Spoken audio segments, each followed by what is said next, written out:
Ciao da Nicoletta, oggi ti parlo dei leoni da tastiera perché mi fa veramente sorridere come si può dire, l'intenzione di molte persone di demolire senza conoscere. Cosa succede? Io una volta sarei stata zitta, adesso sono sempre più combattiva e tranchant verso chi critica senza conoscere. Mi viene su veramente i 2 minuti di arietino nervoso perché l'altro giorno una signora scrive sotto un mio post: non credeteci, siete truffatori. Al che le scrivo: scusi, mi conosce? Ha fatto i miei corsi? Sa chi sono? Sa come sei?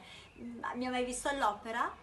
E poi in privato le ho scritto: mi scusi, perdoni, prima di demolire qualcuno le chiedo, mi conosce? Perché questa diffamazione gratuita, diffamazione totalmente gratuita, ha totalmente cambiato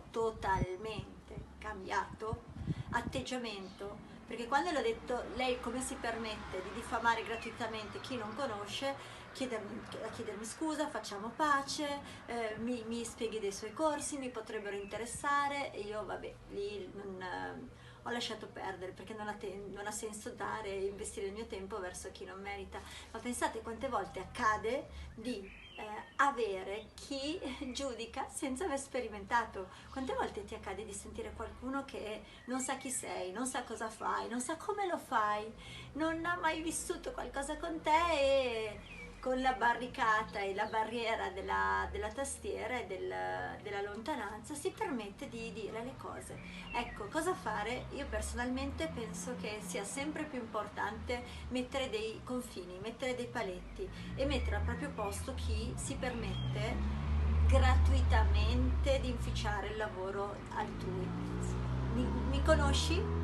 Ok, se mi conosci e hai fatto qualcosa, sono ben lieta di accogliere un tuo punto di vista, un tuo parere, ma se non hai mai sperimentato e vissuto ciò che io, ciò di cui mi occupo, non te lo permetto. Veramente sono tranchant. Non permettiamo più ai leoni di tastiera, ai leoni da tastiera di fare questo cyberbullismo, chiamiamolo come vogliamo, ma la cosa che a me interessa è che ci si unisca a creare veramente paletti verso chi, anziché creare, usa il suo tempo per demolire.